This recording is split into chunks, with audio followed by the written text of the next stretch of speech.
Hello my dear friend, I hope you are doing great. आशा करता हूँ आप अपनी ज़िंदगी में बहुत अच्छा कर रहे हैं। मैंने एक द हिंदू न्यूज़पेपर के आर्टिकल की वीडियो डाल दी है, अगर आपने नहीं देखी तो प्लीज़ विजिट कीजिए। और मैंने एक कल से नया इनिशिएटिव स्टार्ट किया है, ये एक सेकेंड वीडियो है जिसमें क्या है, जो कॉमन लैंग्वेज में कॉमन आप बोलचाल में यूज़ करते हैं वो वर्ड में इंग्लिश और हिंदी में आपको दूंगा, जिससे कि आपको इंग्लिश स्पीकिंग में बहुत हेल्प मिलेगी। स्टार्ट करते हैं। द फर्स्ट जो सेंटेंस है वो है, बड़ों का आदर किया जाना चाहिए। मान लो कोई बोले कि दो आदमियों के बीच में झगड़ा हो रखा है, तो कोई आदमी ऐसे बोलेगा कि भाई, छोटे को बोलेगा कि बड़ों का आदर किया जाना चाहिए।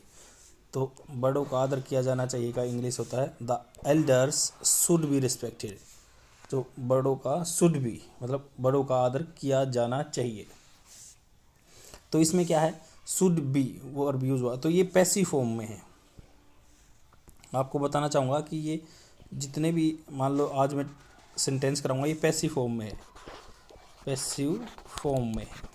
एक्टिव वाइज पैसिव वाइज सुना होगा आपने, तो ये पैसिव फॉर्म में है। इसका क्या मतलब होता है कि भाई पैसिव फॉर्म में एक तो बात बोलते हैं कि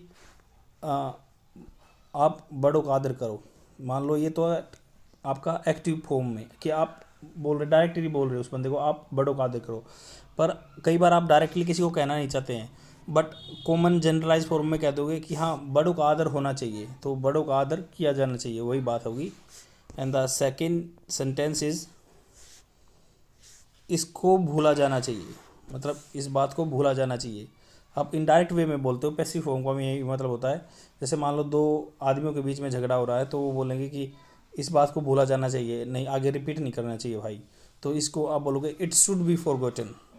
ये दोनों को जनरलाइज फॉर्म में बात होती है कि इट शुड बी फॉरगॉटन, इसको भूला जाना चाहिए, मतलब दोनों पे वो एक शिक्षा दे दी कि दोनों को भूला जाना चाहिए।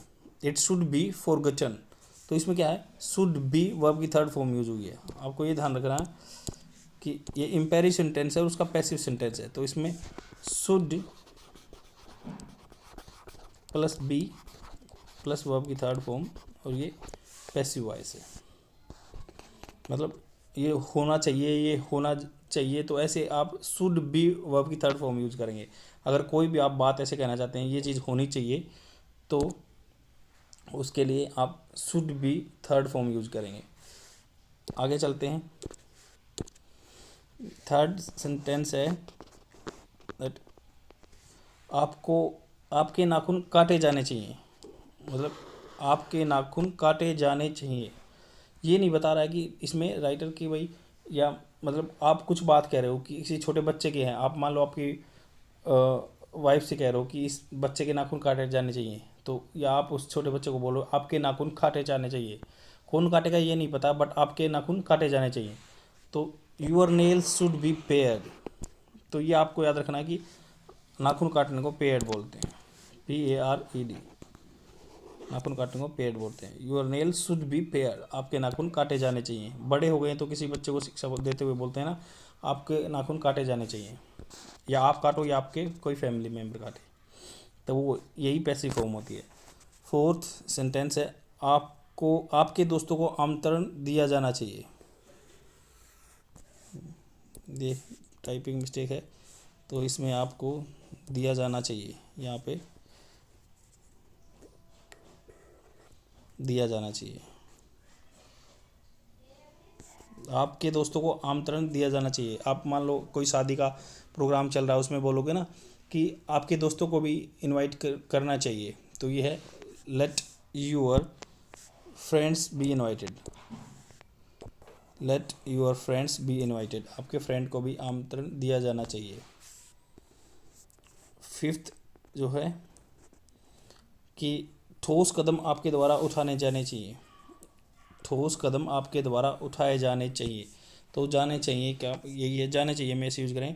कंक्रीट, जो कंक्रीट का मतलब होता है ठोस, concrete steps must be taken by you, तो जो ठोस स्टेप्स हैं आपके द्वारा ले जाने चाहिए। सिक्स्थ है, मेरे बयान का आपके द्वारा समर्थन किया जाना चाहिए था। मान लो आप कोर्ट में हैं, तो कोर्ट में न्यायालय में आप किसी से बात करते हो ना, कि बोलते हो यार आपको मेरा सपोर्ट करना चाहिए था, करना चाहिए था, तो इसलिए देखो, माई स्टेटमेंट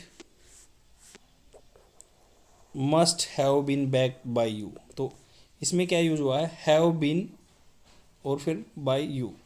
तो हैव बीन वर्ब की थर्ड फॉर्म यूज हुई है, आपको यहाँ पे ध्यान रखना कि यहाँ पे हैव बीन वर्ब की थर्ड फॉर्म यूज हुई है,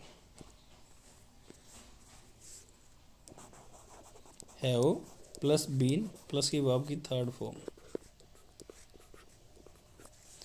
तो ऐसे जैसे ये अगर आप मान लो ऐसे कोई टेंस बोलते हो, सेंटेंस बोलते हो कि ऐसा होना चाहिए था, तो उसके लिए आपको यूज़ करना पड़ेगा your my statement must have been backed by you.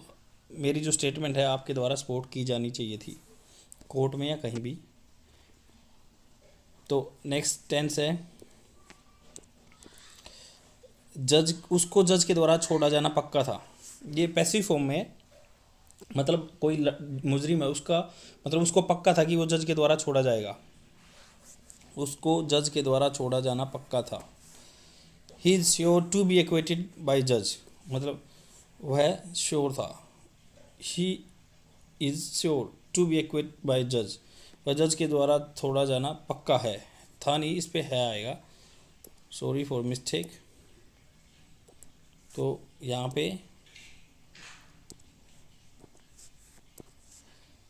है आएगा, था नहीं आएगा, है आएगा, आपको ध्यान रखना कि यहाँ पे है आएगा, उसके क्योंकि इज आया हुआ है तो इसमें है आएगा।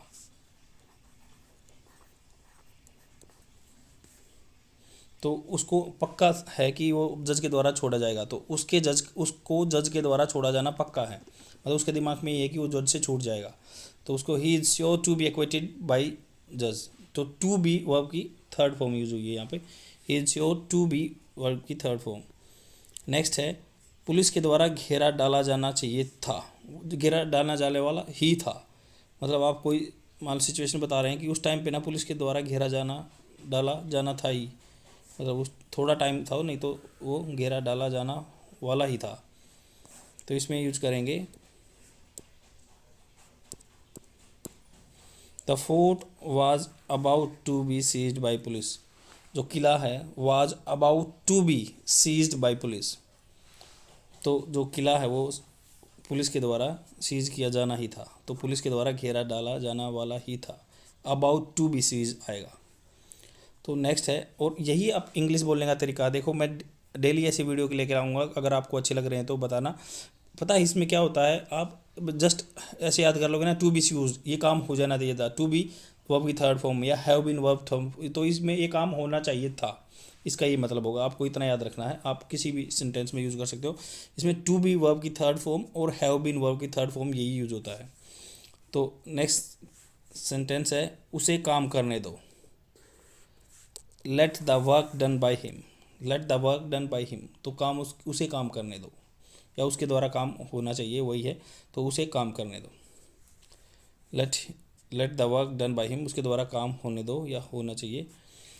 एंड नेक्स्ट है जूते पॉलिश किए जाने चाहिए, तो ये है let the shoes B polished, let the shoes B polished, तो जूते पॉलिश किए जाने चाहिए, तो कोई भी करे बट किए जाने चाहिए, आप बोल सकते हैं ना कि जब तक मैं आऊँ ये जूते पॉलिश किए जाने चाहिए, let the shoes B polished bye anyone else.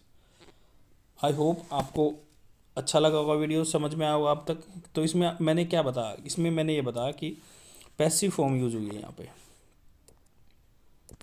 इसमें पैसिव फॉर्म यूज हुई है, बता देता हूँ आपको, इसमें पैसिव फॉर्म यूज हुई है, जैसे एक्टिव होता है पैसिव होता है, एक तो आप डायरेक्ट बोलते हो, जैसे मैं आपसे डायरेक्ट बोल रहा हूँ तो एक्टिव हो गया, अगर मेरी बात आप तक कोई और दूसरा पहुँचा रहा है तो वो पैसिव फॉर्म हो गया, मेरी बात आप तक कोई दूसरा पहुँचा रहा है तो वो पैसिव फॉर्म हो गया। तो इसमें टू बी वर्ब की थर्ड फॉर्म वाले टेंस यूज हुआ है, टू बी वर्ब की थर्ड फॉर्म, या फिर हैव बीन वर्ब की थर्ड फॉर्म, तो इसमें और एक ये लेट का यूज हुआ है, late plus subject plus verb की थर्ड फॉर्म। आई होप आपको क्लियर हुआ होगा, और होना चाहिए था इसमें आप ये ऐसे यूज़ करोगे, ये हो जाना चाहिए था या होना, जैसे कि पुलिस के द्वारा घेरा डाला जाला वाला ही था, घेरा जो है उसके द्वारा डाला जाना ही था, वाला ही था एंड उसके जज के द्वारा छोड़ना पक्का था, यह पक्का है। तो मेरे बयान का आपके द्वारा समर्थन किया जाना चाहिए। और प्लीज़ आपको अपने लिए जैसे यहाँ से स्क्रीनशॉट भी ले सकते हैं आप, जिससे क्या है फ्यूचर रेफरेंस के लिए आपको आपके पास चीज़ें प्रिजर्व रहेंगी और तब भी मन करे इसको बोलना चाहिए।